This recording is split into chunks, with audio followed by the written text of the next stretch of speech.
Assalamualaikum warahmatullahi wabarakatuh. Alhamdulillahi rabbil alamin.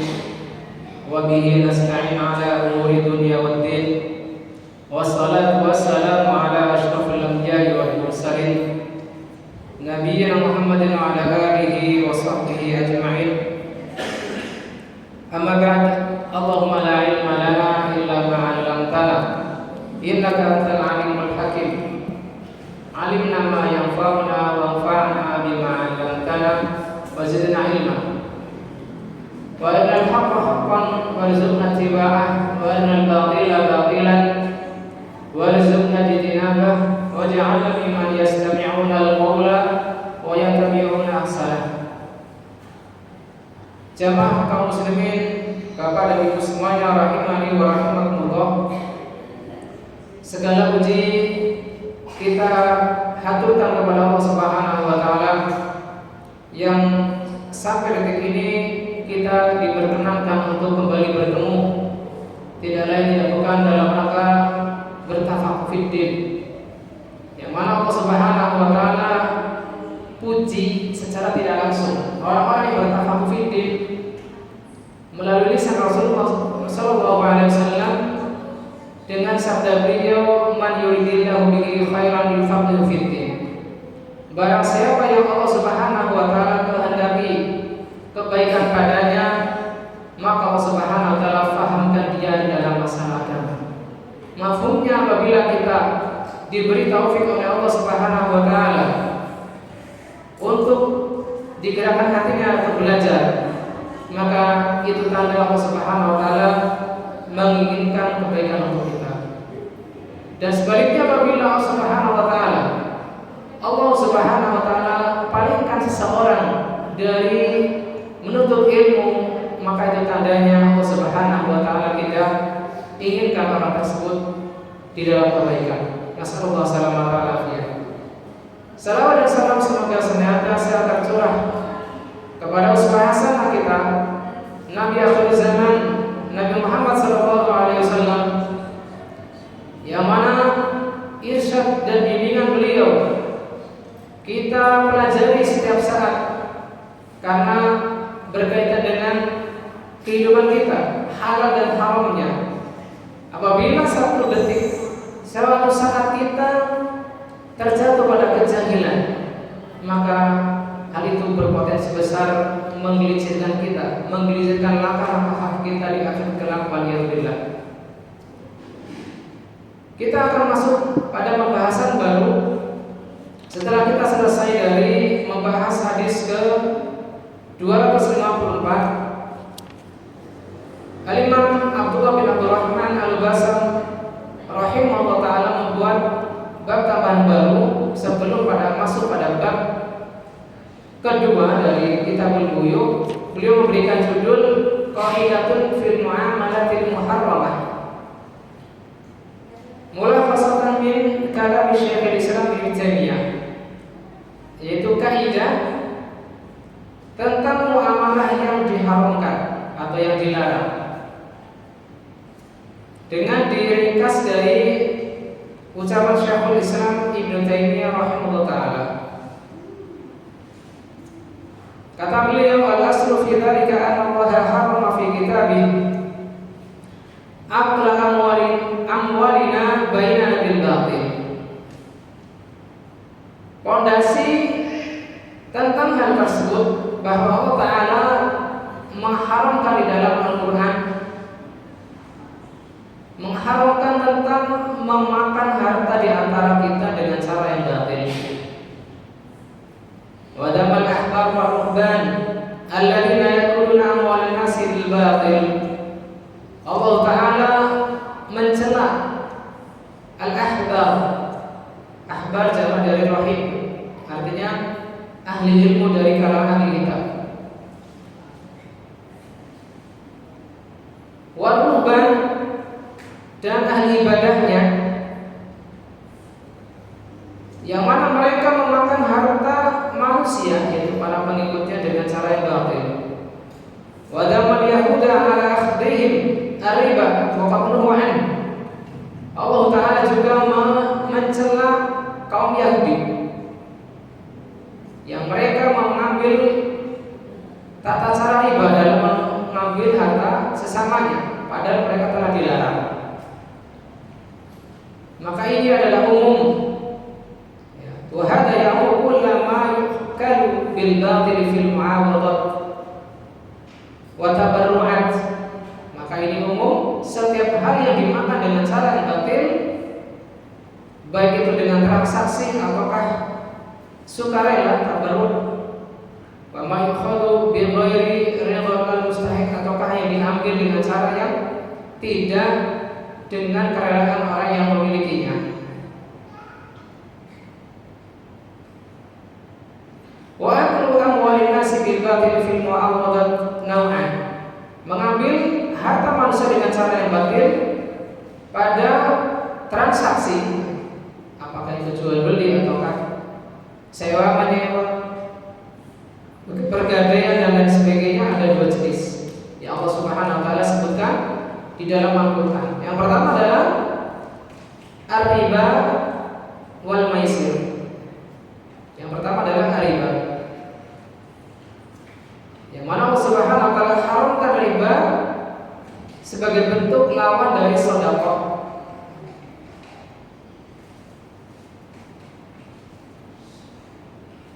Kemudian Rasulullah SAW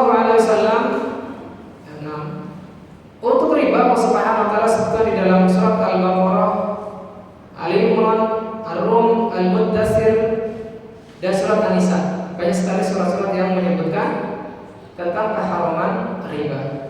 Adapun tentang keharaman maisir, yaitu perjudian, maka terdapat di dalam surat Al-Maidah. Lalu Rasulullah SAW menjelaskan apa yang digeneralisasikan oleh Allah Subhanahu wa taala dalam Al-Qur'an.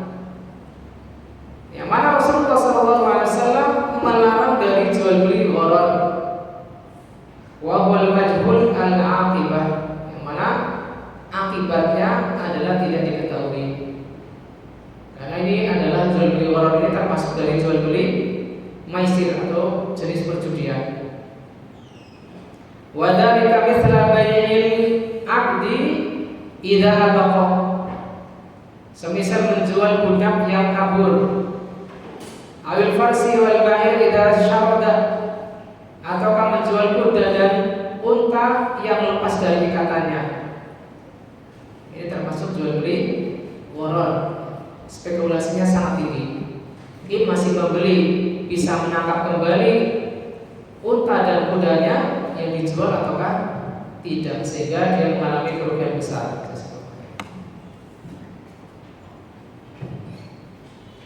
Adapun riba fatahu fil Qur'an asyad. Adapun riba, maka pengharaman di dalam Al-Qur'an ini lebih kuat. Dan Nabi SAW memasukkan atau mengkategorikan riba ini termasuk dari dosa besar. Li'annahu la yaqarru ilaihi illa al-muhtaj. Alasannya adalah bahwasanya orang yang mengambil riba tidaklah dia terpaksa dalam mengambilnya kecuali sangat dia butuhkan. Semisal fayakhudhu alafan mu'ajjalatan liyadfa alafan wa mi'ataini mu'ajjalah. Dia mengambil atau meminjam 1.000 secara cash, secara kontan, lalu dia bayar hutangnya 1.000 tersebut dengan harga 1.200 secara tempo atau secara hutang. Wal musri la yaf'alu dzalik. Adapun orang yang tidak membutuhkannya, maka tidak mungkin melakukan ini. Wa yakunu fi hadhihi ziyadah dhalama dhulmun lil muhtaj. Maka tambahan ini adalah sebentuk kezaliman bagi yang membutuhkan. Padahal akad hutang piutang adalah termasuk akad apa? Tabarruan, tolong menolong. Lalu bagaimana di dalam akad tolong menolong, akad sosial, si pemberi pinjaman justru mengambil keuntungan sebagaimana layaknya jual beli. Maka ini adalah kezaliman. Berbeda dengan orang yang mengambil keuntungan dari jual beli, karena itu adalah akad komersial atau akad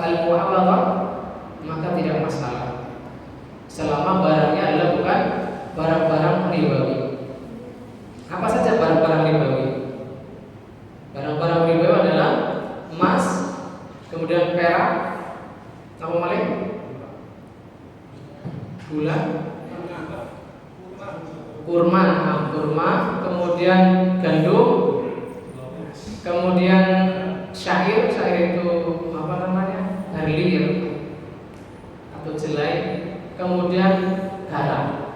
Ini barang-barang ribawi. Artinya apabila ditukar harus sama takarannya atau timbangannya, dan harus tiada biyadin atau cash sama cash, tidak boleh ditukar dalam waktu yang berbeda. Waqad harama Rasulullah sallallahu alaihi wasallam asya'a yakhfa fiha al-fasad. Dan Rasulullah sallallahu alaihi wasallam telah mengharamkan beberapa hal yang kerusakannya tersamar. Li'annaha mufdiyatun ila al-fasadil muhaqqaq. Karena berkonsekuensi atau berpotensi kepada kerusakan yang nyata. Misal riba fadl. Riba fadl adalah tukar menukar barang ribawi yang selisihnya berbeda. Fa inal hikmata fihi qad takhfa, dan barangkali di sini hikmahnya tidak diketahui banyak orang. Wa mafsadatul gharar aqallu min riba. Adapun kerusakan dalam jual beli gharar maka lebih kecil dari riba. Falidzalika rakhasa fi ma tad'u ilaihi hajah minhu. Oleh karena itu, dalam beberapa kasus transaksi yang ada sisi ghararnya diperbolehkan atau dibolehkan, diberikan rukhsah, diberikan keringanan apabila ada hajat yang membutuhkannya atau sisi ghararnya kecil. Semisal jual beli akor, walau tu'lamul asasat, jual beli tanah dan bangunan, terutama bangunan, padahal pondasinya tidak diketahui apakah dalamnya berapa meter, ataukah ada besinya atau tidak, maka ini dimaafkan atau diperbolehkan. Wa bai'u dabbah al-hamil wal murdi, jual beli binatang ternak yang sedang mengandung atau sedang menyusui. Wa illam yu'lam al-haml wal laban, walaupun tidak diketahui apa janinnya dan air susunya, baik atau banyak atau sedikit. Wa ba'isa mawah ba'da wudu'i salatiha, jual beli apa? Buah-buahan setelah tampak tanda matangnya. Wa ikal ajza allati yanqulu biha as-salah lam tatahaqqaq ba'du, walaupun yang terlihat matang itu hanya sebagian. Misalkan dalam satu perkebunan mangga yang kelihatan kuning hanya satu atau dua, dan yang lain tidak terlihat semua kuning, maka ini termasuk jenis wudu sholahiyah, sudah menampakkan tanda-tanda matangnya kebun mangga tersebut. Fadharanu yajuzu minal gharar yasir dimnan wa tabaan, maka ini dibolehkan karena adanya gharar, adanya ketidakjelasan yang ringan. Dan ini ghararnya itu bukan yang utama, tetapi mengikuti apa nama yang nampak dari yang mendominasi. Ada kaidah ma yajuzu dimnan wa tabaan ma la yajuzu istiqlalan. Ada yang dibolehkan apabila dia mengikuti yang lain, tetapi apabila terpisah secara mandiri maka tidak boleh. Tadi ada sisi ketidakjelasan dalam jual beli buah yang sudah tampak matang. Ada sisi ghararnya ya, tetapi ghararnya dalam mengikuti, bukan secara terpisah. Bagaimana dengan jual beli yang ghararnya adalah terpisah? Maka ini tidak dibolehkan. Semisal jual beli ikan bandeng yang masih di dalam kolam dengan cara dipancing, maka ini adalah ghararnya terpisah karena sisi spekulasinya cukup tinggi sehingga tidak diperbolehkan. Ma la yajuzu fi ghairihi ma la yajuzu istiqlalan. Adapun riba fa innahu limahtajan nasu ilal araya urkhisa fi bai'iha bil khars. Adapun riba ketika manusia membutuhkan jual beli model aro ya. Aro itu adalah jual beli buah-buahan, maka diperbolehkan diberikan rukhsah dengan cara menaksir.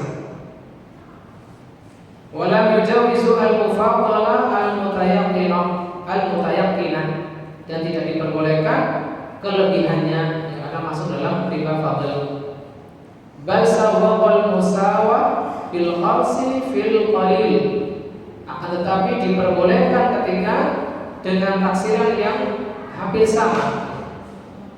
Alladzi tad'u ilaihi hajah, dan itu diperbolehkan. Wa huwa qadar nisab, dan ini sesuai dengan kadar nisab, ai khamsat awsuq, yaitu 5 wasak. Dan ini sudah kita bahas, 5 wasak itu adalah 20 berapa? Satu wasaknya 60 sok, sehingga 5 wasak adalah 300 sok. Apabila diliterkan adalah sekitar 652 liter, ya, ataukah di kilo adalah sekitar 650 kilo. Ya, berarti nisab zakat pertanian. Wa usul malik fil buyu' ajwadu min usuli ghairihi. Dan usul madhab Imam Malik dalam jual beli adalah yang paling bagus dari antara usul madhab yang lainnya. Dan beberapa kasus Imam Ahmad sesuai dengan madhabnya Imam Malik. Fa innahuma yuharrima riba, keduanya mengharamkan riba. Tentunya madhab lain pun mengharamkan riba. Wa yushadidani fihi haqqat tasydid, dan sangat menekankan keharaman riba. Hatta yashudda ad-dara'i al-mufdiyah ilaihi, sampai madhab Malik dan Ahmad mengharamkan hal-hal yang dapat mengakibatkan riba. Wa illam takun hila, walaupun pada asalnya dibolehkan, tetapi ketika diprediksi ada potensi menuju riba, maka kedua madhab tersebut tidak membolehkannya. Wa fil jumlah, dan kesimpulannya, fa inna al-Madinah wa fuqaha al-hadis mani'una min anwa'i riba mana'an muhakkaman. Bahwasanya penduduk Madinah, yang mana mereka adalah mayoritasnya mengambil madhabnya Imam Malik, dan para fuqaha dari ahli hadis, mereka melarang dari berbagai jenis riba dengan larangan yang kuat. Mura'una li maqsudish syariah wa usuliha, dengan memperhatikan maqasidus syariah, tujuan syariat dan pondasi-pondasinya. Wa qalihim fi dzalika huwa alladhi yu'athiru fi'lahu 'ala sahabah, dan mereka memiliki dasar, memiliki pondasi dari perbuatan para sahabat. Dan ini sesuai dengan makna Al-Quran dan Sunnah. Adapun gharar, fa min asyaddi ma qila fihi qaul Abi Hanifah wa Syafi'i. Adapun gharar, maka pendapat yang paling keras dalam hal ini adalah pendapatnya Imam Abu Hanifah dan Imam Syafi'i. Fa innahu yadkhulu fi hadha ismun al-aqwa ma la yadkhulu ghairuhu min al-fuqaha. Kedua madhab ini, madhab Hanafiyah dan Syafi'iyah, memasukkan beberapa hal ke dalam jenis jual beli gharar apa yang tidak dimasukkan oleh para fuqaha yang lain dari kalangan Hambali dan Maliki. Misal habb, yaitu biji-bijian, wasamar fi qashrihi, buah-buahan di dalam kulitnya yang biasa dikelupas, misalkan beras, apalagi yang ini kalau di gandum dan sebagainya. Kalau baqilah kalau diterjemahkan sama, wal jauz, biji kenari, wal luz, almond, fi qishrihi, almond di dalam kulitnya. Artinya jual beli almond yang masih ada kulitnya, kita mengkuaci gitu kan. Almond juga itu ada kulitnya, kacang juga. Menurut madhab Hanafi dan Syafi'i ini ada jenis gorornya sehingga terlarang. Mau yang pakai madhab Syafi'i. Berarti kalau jual beli kacang tanah itu ada kulitnya masih belum boleh. Kencang apa enggak? Kencang. Wakal habibi sumbuli, jual beli biji-bijian di dalam bulirnya atau tangkainya. Jadi jual beli beras atau padi yang masih di dalam gabah itu menurut Syafi'i nggak boleh. Padahal kita mayoritasnya Syafi'i, sehingga kita harus perlu alif, perlu bijak. Kalau kita kencang ya kena sendiri gitu kan. Fa'inal qaulal jadida indahu anna dzalika la yajuz. Walaupun menurut pendapat Imam Syafi'i yang baru itu itu tidak boleh. Artinya apa? Pendapat qadim dari Imam Syafi'i itu membolehkan. Tetapi perlu diketahui tidak letterlock kalau pendapat qadim jadidnya Imam Syafi'i itu pasti diambil. Kalau bahasa hadis kan ada nasih wal mansukh gitu kan. Kalau yang kalian itu menasah ya belakang, ada yang putar dahulu kalau dalam hadis. Kalau dalam mazhab Syafi'i belum tentu yang jadidnya Imam Syafi'i, kalau jadidnya beliau itu menasah ya terdahulu. Dalam Syafi'i ya ada qaul muhtamad itu yang dianggap kuat menurut Syafi'i ya, ada kurang lebih 18 kasus yang justru mereka mengambil qaul qadimnya Imam Syafi'i daripada qaul jadidnya. Makanya agak berat kalau kita mengambil jalur madhab karena justru akan membuat kita pusing. Kadang-kadang menurut yang utama di kalangan Syafi'i kadang-kadang malah bertentangan dengan hadis. Wa amma Malik fa madhhabuhu ahsanul madahib fi hadha. Adapun Imam Malik menurut Syekh Al-Basam, madhab beliau adalah yang paling baik dalam hal muamalah jual beli. Fa yajuzu 'indahu wa yuhadal asya'. Menurut beliau ini dibolehkan jual beli biji-bijian tadi yang disebutkan, walaupun masih ada kulitnya. Wa bai'u jami' ma tad'u al-haja ilaihi, dan seluruh jual beli yang dibutuhkan masyarakat. Au yaqilu ghararuhu, ataupun yang ghararnya itu sedikit. Hakalinahu yajuzu 'indahu bai'ul maqasi jumlatan.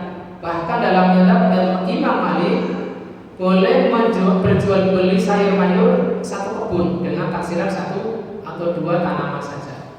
Misalkan kita sebagai pemborong cesim misalkan ke area beli untuk kumpul dengan lihat sampel, ambil 2-3 cesim bagus, ini nggak ada itunya ulatnya, maka diborong satu kebun dengan perkiraan tidak terlalu merugikan petani, kita pun kalau dijual lagi masih untung gitu kan. Maka tidak masalah menurut mazhab Imam Malik. Wa bai'ul mughayyabat fil ardi kal jazal, ataupun jual beli sesuatu terpendam di dalam tanah, semisal jual beli wortel sebelum dicabut. Wal fajl, atau lobak juga sama, modelnya terpendam dalam tanah, sehingga bisa dianalogikan jual beli kacang tanah sebelum dicabut.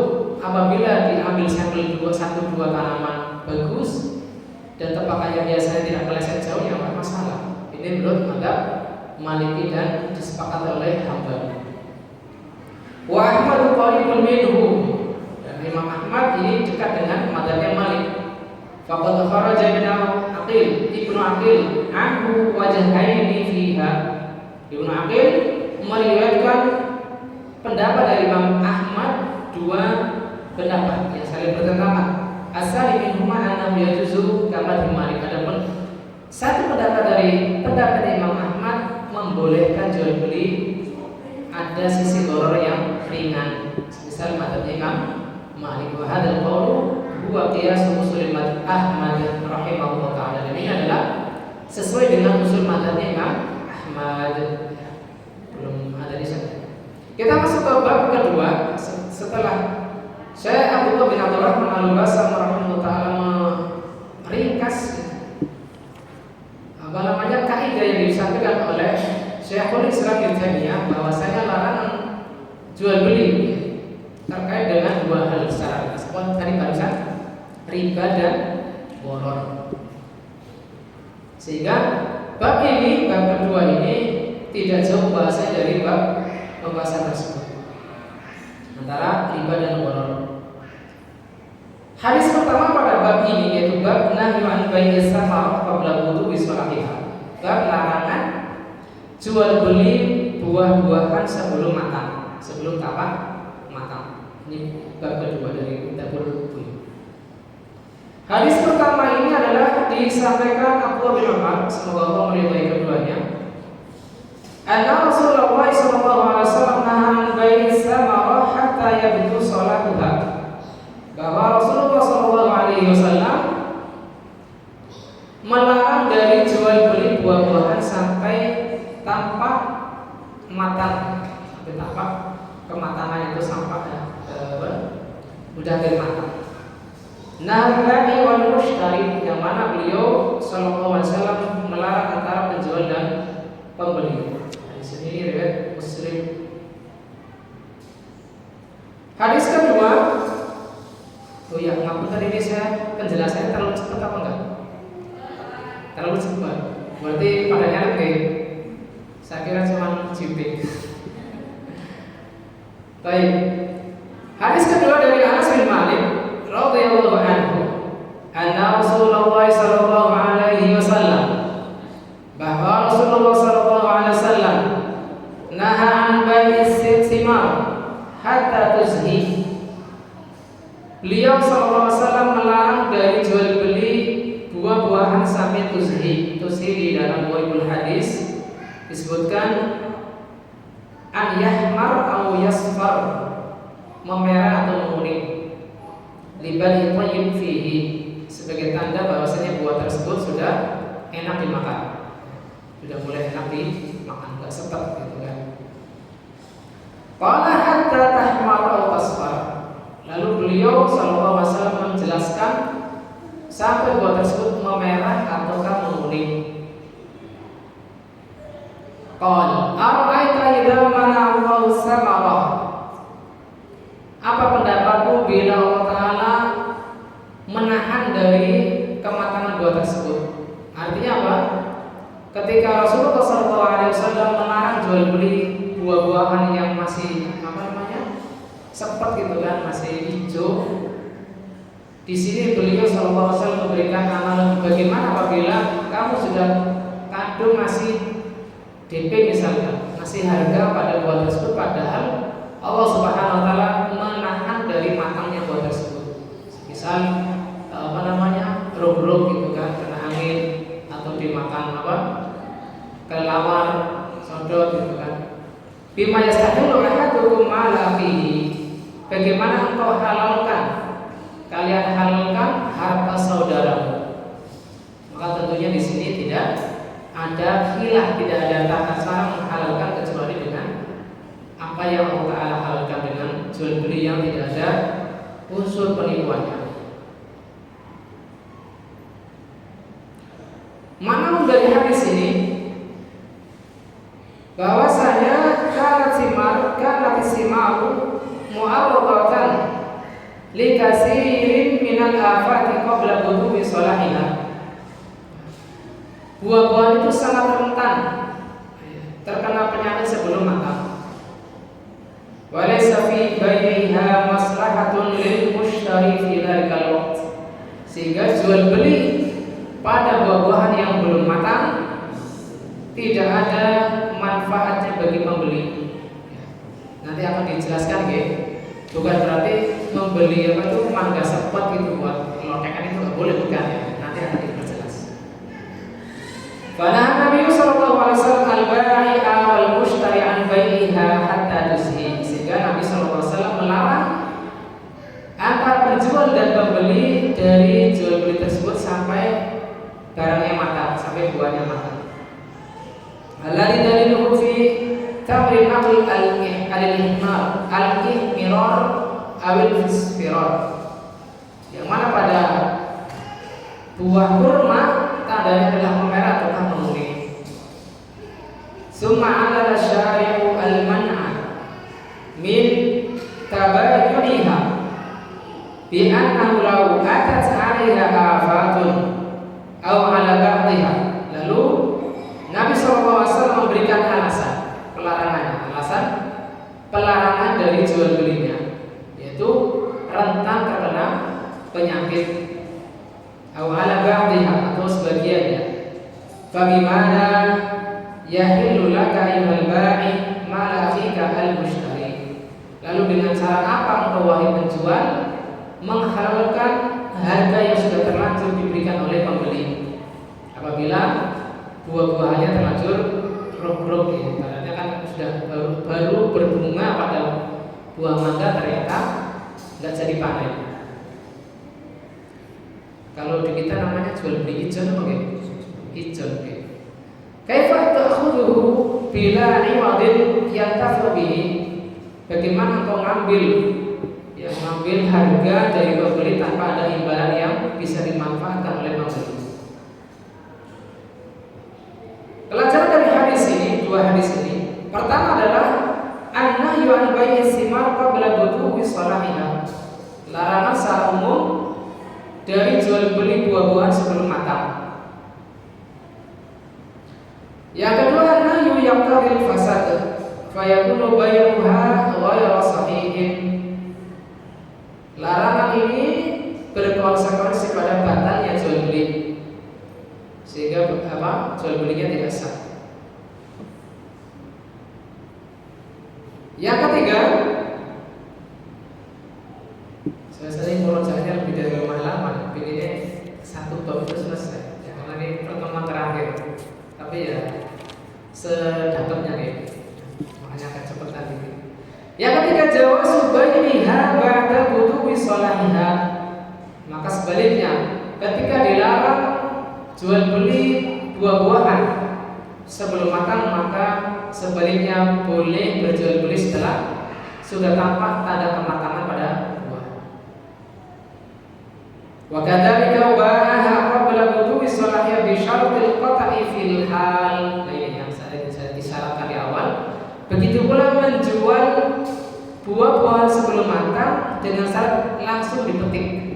Ya, misal beli mangga yang masih hijau gitu, tetapi langsung dipetik saat itu juga, tidak ditunggu sebulan 2 bulan kemudian.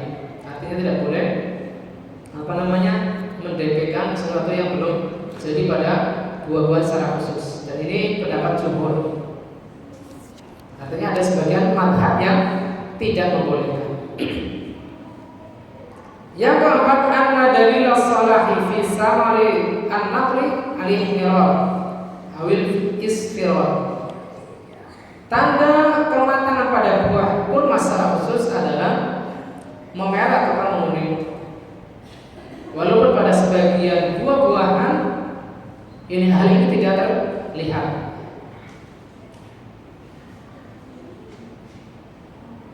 Artinya ada buah-buahan yang secara umum seperti kurma, ya, ketika matang mulai menguning atau memerah. Wa yasahabu hadza ala sa'iri dzalika an-naw fi al-bustan al-wahid. Dan ini bisa berlaku pada satu kebun dengan hanya melihat satu atau dua buah yang telah menguning. Artinya cukup mengambil sampel saja. Waqad dzukira fi tamri al-ihmirar wal isfirar amma ghayruhu min as-samar fa salahu an yuqayyiba akluhu wa yadhhab nadjuhu wa salahu fi al-habbi an yashtadda.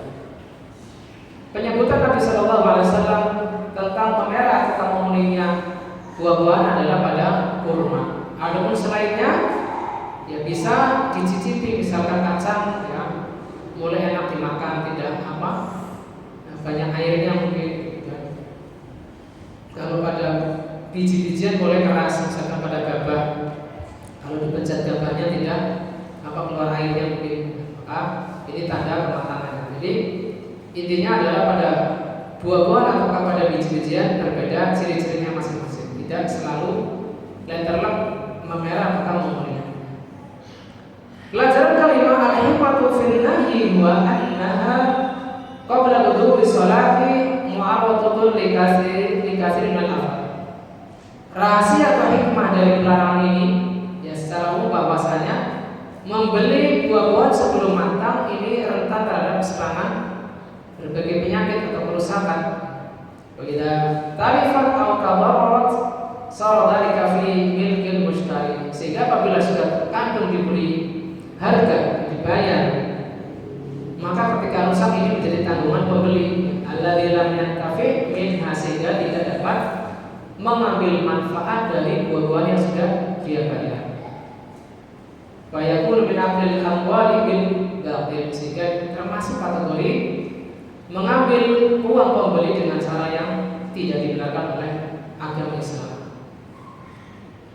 Kama anna bai'aha qabla wudu'i shalah laisa lahu fa'idah li'adami al-intifa'i biha, kadzalika fihi qat'un lit-takhasum. Sebagaimana pelarangan ini apabila dibeli sebelum matang itu tidak memberikan manfaat bagi pembeli, apalagi rentan adanya serangan hama dan seterusnya, maka ini juga dapat mencegah perselisihan antara penjual dan pembeli. Wa tanazu' bainal mutahamilaini wa izalatun li asbabil adawah wal baghdha bainahum, bisa mencegah terjadinya persengketaan dan sebab-sebab kebencian dan permusuhan antara pembeli dan penjual.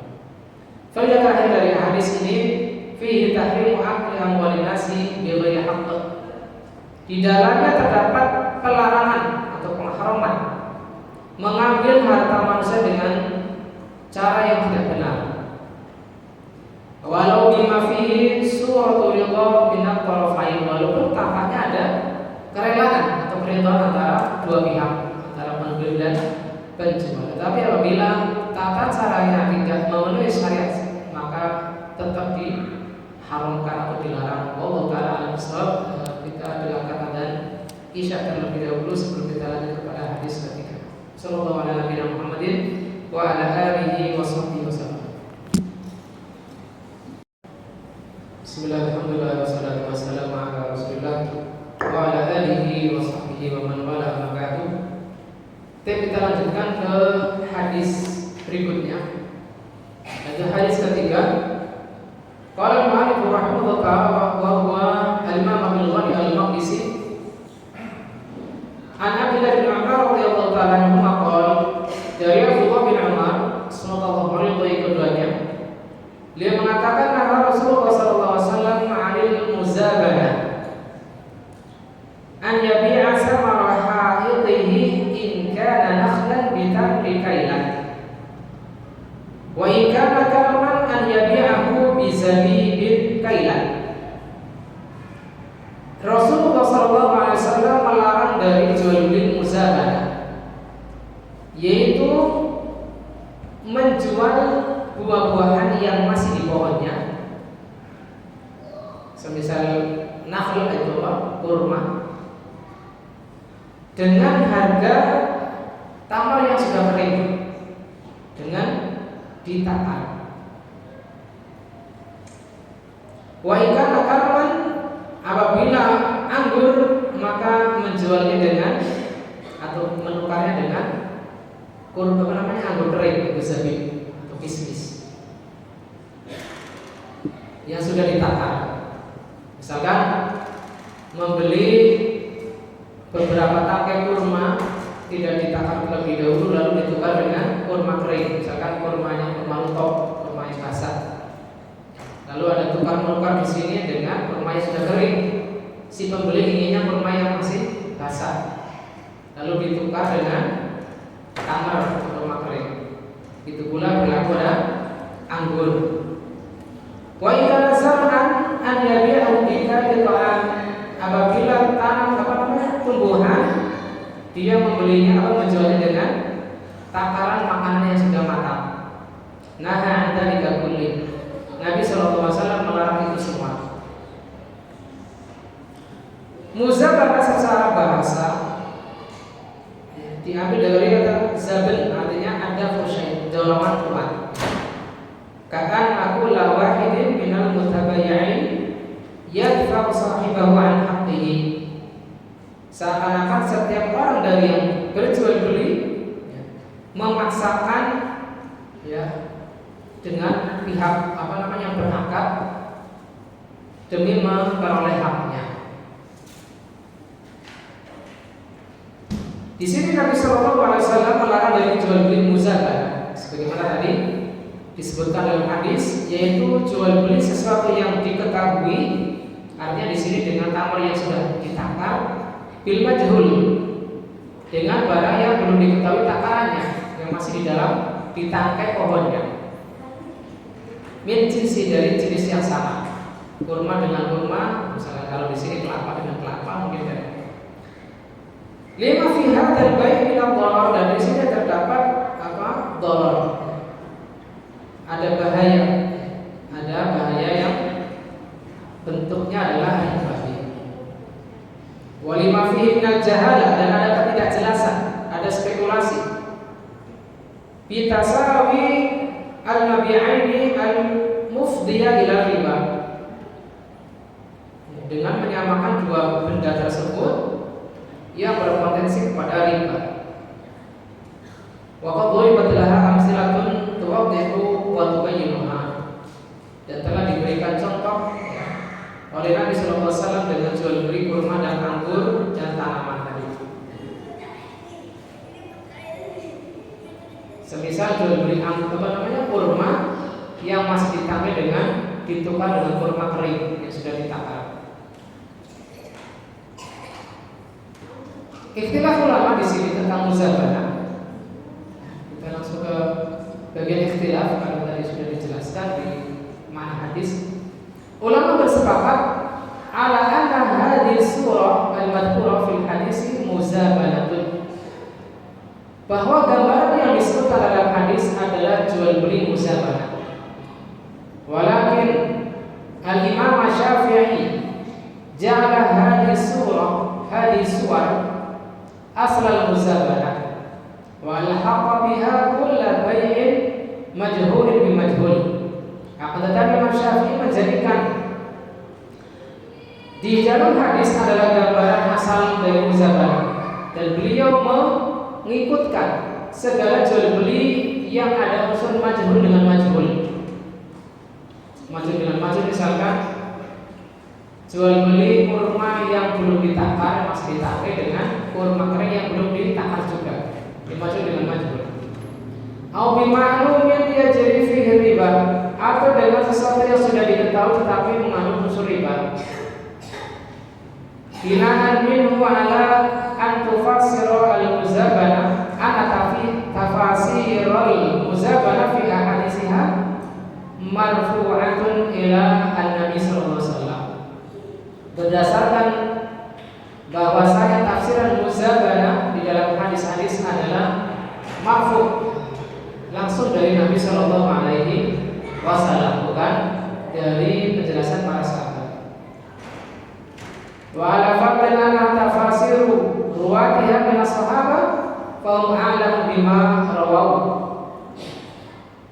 Katakanlah tafsiran tersebut adalah berasal dari para perawi, yaitu dari para sahabat, maka mereka pun lebih tahu terhadap apa yang mereka riwayatkan. Wa qawlu muqaddamun ala qawli ghairihi, sehingga pendapat para sahabat lebih didahulukan dari pendapat selain mereka. Adapun Imam Malik rahimahullah taala membawakan makna muzabana, menurut beliau anna bai'u kulli syai'in la yu'lamu kailuhu, membawa pada jenis jual beli segala sesuatu yang tidak diketahui ukurannya, ukuran takarannya, awaznuhu atau timbangannya, aw adadu atau jumlahnya. Artinya tidak semua harus ditakar, tidak semua harus ditimbang, kadang cukup dihitung. Bisyai min jinsi, dengan sesuatu yang sama dengan jenis barangnya. Artinya ada jual beli yang barang dengan barang, barter nih, jasa kooperan Pak Reno. Sawa'un akana dibawian amwairah, sama saja apakah jual belinya adalah komoditas ribawi seperti tadi yang saya sebutkan di awal 6 jenis ataukah selain. Di anna sababan nahi ma fihi minal mukhatarah, Karena sebabnya ya, adalah sebab pelarangannya adalah adanya spekulasi apakah itu barangnya ribawi ataukah tidak. Waqad raja'a fi tafsirha ila asliha al-lughawi, sehingga Imam Malik yang merujuk pengertian muzabana adalah pada tafsiran secara bahasa, yaitu dorongan yang kuat tadi. Waqad taqaddamat al-isyaratu ilaihi fil gharib, dan ini sudah dijelaskan bahwasanya Imam Malik lebih mengeneralisasi pembahasan tentang muzabana, tidak semata-mata pada barang-barang ribawi. Wa tarajjaha indi, menurut Imam Abdullah bin Abdurrahman Al-Basri, yang kuat menurut beliau adalah tafsirnya Imam Malik. Li'annahu jami'un li katsirin al-manhiyat tahta aslin wahidin, karena ini lebih mencakup dari berbagai jenis larangan dengan satu fondasi yang sama. Wa amma tafsirul madhkura fala taqtuna fi, adapun tafsiran yang dibawakan oleh Al-Imam Syafi'i maka ini pun tidak bisa dinafikan. Li'anna adat salaf annahum yufassiruna syai'a bimisalihi. Alasannya saya bahasa bahwasanya kebiasaan salaf ketika mereka menafsirkan sesuatu itu dengan memberikan contoh. Al-ibadatu hiya as-shalah, az-zakat, was-shaum, misalnya. Ibadah itu ya salat, zakat, puasa. Tetapi ini bukan pembatasan, hanya memberikan contoh. Begitupun sebagian hadis-hadis Nabi adalah menjelaskan suatu definisi dengan contoh, sehingga ini bukan menjadi pembatasan. Wa huwa juz'un minhu wa yuridu nabihi hasra fi hadzal naum, dan tidak dimaukan oleh mereka para salaf sebagai bentuk pembahasan dari suatu jenis. Wa inna ma yuridu nabihi al-misal, mereka mohon adalah sebagai bentuk contoh saja, sehingga tidak terbatas pada barang ribawi, tetapi juga berlaku pada jenis apapun yang di dalamnya ada spekulasi atau gharar, maka masuk dalam bab ini. Larangan jual beli al-muzabana ataukah al-muhaqalah, nanti akan kita bahas. Pelajaran dari hadis ini, larangan dari jual beli muzabana. Sudah berlalu penjelasan muzabana. Kemudian yang kedua, ta'rifuha bihadas suwar allati tuwadhih masalah. Ini juga sudah kita bahas. Pengertian muzabana adalah jual beli tadi kurma ditangkai dengan apa tadi yang sudah ditangkai dan seterusnya. Yang ketiga, anna apa itu? Buyu'atiha fasidatun. Jual beli adalah rusak, artinya tidak sah. Apabila larangan ini dilanggar, tetap dilakukan jual beli dengan model begini, maka tidak boleh diterima karena tidak sah. Yang keempat, hikmatun nahi anha ma fiha minal mukhaqarati wal qimar. Hikmah pelarangan jual beli muzabana ini adalah adanya spekulasi dan qimar atau maisir, ada unsur perjudian. Li'annaha bay'un ma'mun bil majhul, karena jual beli dengan barter antara yang sudah diketahui ukurannya dengan sesuatu yang belum diketahui ukurannya atau takarannya. Wa lima fiha min bay'in naw'aini al-ribawiyaini al-majhulaini, kan di dalamnya terdapat jual beli dua jenis barang ribawi yang majhul, yaitu tadi apa? Kurma dan anggur. Li'annahu la budda fi sihhati bai'iha minal ilmi bitasawi, sehingga harus apabila ada barter maka harus ada kesamaan ukuran. Fa amma ma'al jahli bitasawihima fa huwa madinatu riba al-rajihah. Adapun apabila salah satu dari takaran atau timbangan barang ribawi tersebut tidak diketahui, maka ini akan membawa pada riba, dan ini diharamkan.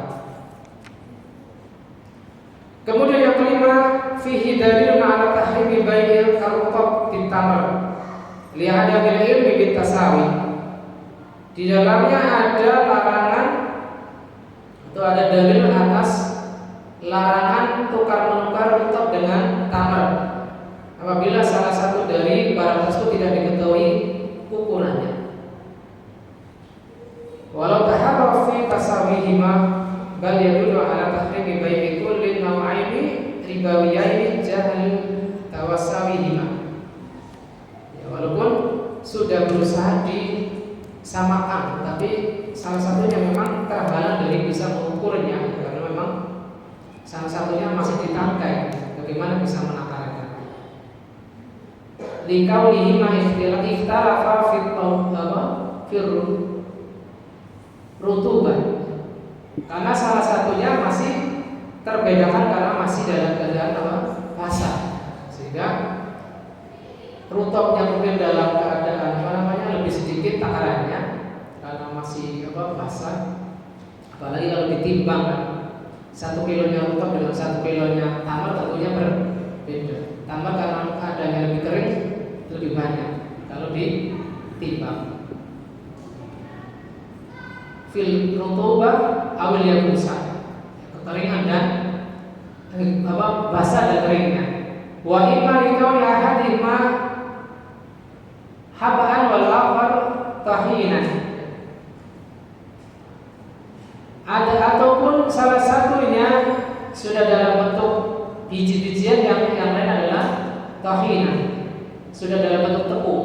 Ya, misalkan gandum satu masih dalam bentuk biji-bijian, satunya lagi sudah dalam bentuk tepung. Awahaduhuma madbukhan wal akhar najian, yang satu sudah dimasak, satu lagi masih mentah. Awal dari kami la yu'lamu ma'ahu al-tasawi bainahuma, dan barang-barang yang lain yang tidak diketahui kesamaan antara keduanya. Baik, kita masuk ke hadis berikutnya. Penulis mengatakan dari Jabir bin Abdullah, semoga Allah meridai keduanya. Beliau mengatakan nahan Nabi sallallahu alaihi wasallam anil mukhabarah wal muhaqalah wa anil muzabanah wa an bai'i samarah hatta yabdu salahuha wa an la tuba'a illa bid-dinar wal dirham ila al-araya. Rasul Nabi sallallahu alaihi wasallam melarang dari jual beli mukhabarah dan muhaqalah, begitupun muzabanah dan menjual buah-buahan sampai terlihat matang, dan tidak boleh dijual kecuali ditukar dengan dinar atau dirham, kecuali al-araya. Araya adalah memesan buah-buahan secara khusus diperbolehkan. Salah satu perawi mengatakan muhaqalah adalah menjual hintoh, yaitu gandum fi subul, dari tangkainya. Di sini mukhabarah artinya adalah diambil dari khibar, artinya ardul ladina al-qabilah jazam, tanah yang gembur yang cocok untuk ditanami. Mukhabarah adalah asalnya dari kata al-khibar, yaitu tanah yang gembur, al-qabilah yaitu yang cocok untuk ditanami. Adapun secara pengertian, mukhabarah adalah ibaratun an bai'il habbi fi sumbulihi bi habbi min jinsihi, menjual biji-bijian di tangkainya, di bulirnya, dengan ditukar dengan biji-bijian yang sudah dikupas. Ini mukhabarah. Fauna juhila ahadu al-iwadain. Di sini tidak diketahui salah satu barang yang jadi alat transaksi. Li'annahu masturun bi awraqatihi wa tiblihi.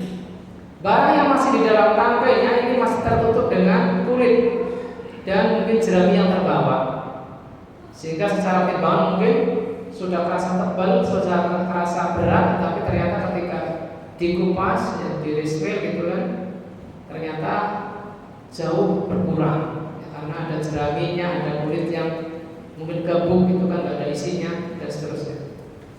Wal jahlu bidzalika yuqina fi ribal fadl, dan ini berkonsekuensi atau berpotensi kepada adanya riba fadl, tukar menukar barang atau barter dengan perbedaan jumlah. Di anal jahla bitamasul kal ilmi bitafadul fil hukm, karena tidak tahu dengan kesamaan, kesetaraan jumlah yang di barter itu adalah seperti mengetahui adanya perbedaan ya, dihukumi sama ya, dihukumi sama seperti menyepakati adanya perbedaan takaran. Misalkan beras sudah dikupas, sudah diiris mill, ditukar dengan gabah. Walaupun mungkin ada taksiran, mungkin mendekati kebenaran, tetapi syariat tidak membolehkannya.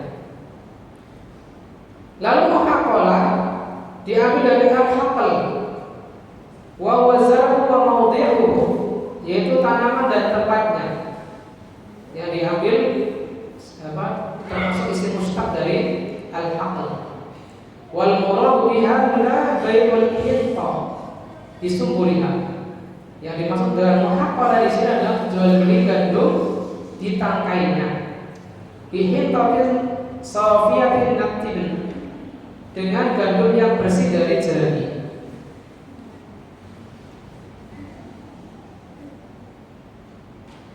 Adapun muzabana sudah kita lewati. Tadi kasusnya adalah jual beli kurma ditangkai dengan kurma yang sudah bisa ditakar, anggur yang masih basah dengan kismis dan lain sebagainya. Adapun aroya, tadi di sini disebutkan wayatil kalam alaiha mufassalan, akan dibahas pada waktu yang lain, kata penulis.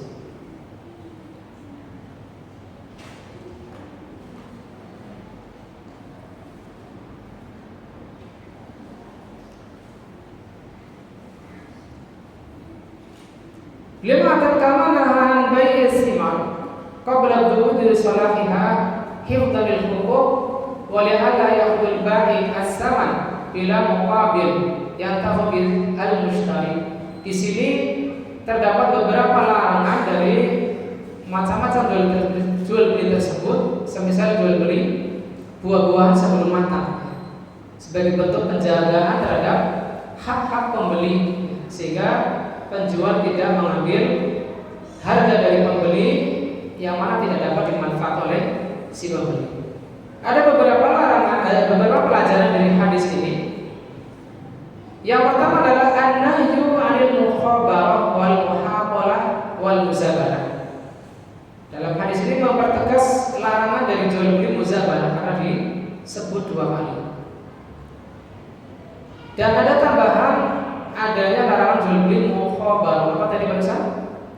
Mukhabarah adalah jual beli biji-bijian yang sudah dikupas dan yang belum dikupas.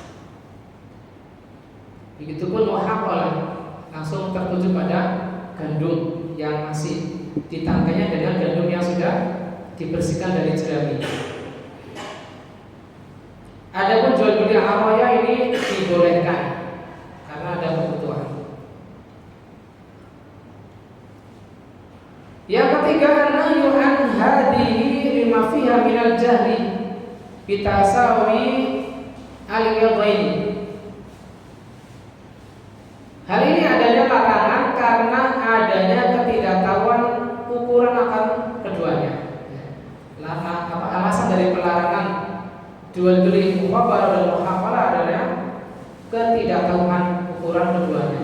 Yang satu bisa diukur dengan jelas, yang satu lagi berpotensi adanya banyaknya pengurangan karena adanya kulit dan jerami yang ikut serta dalamnya. Sehingga perbedaan antara ukuran keduanya ini berpotensi pada riba fadl. Min babi aula yuhramul bai'u idza ulima tafadul bainal ibadain ribawiyaini min jinsin wahid. Maka apabila sudah diketahui ukurannya antara dari jual beli gandum yang belum dikupas dan yang sudah dikupas ternyata ukurannya sudah jelas berbeda.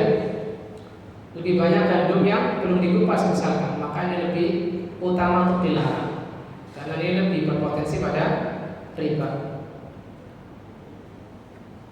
Dan pada hadis ini terdapat penegasan akan jual beli buah-buahan yang belum matang. Li'amil ahad, ya, karena belum aman dari hama.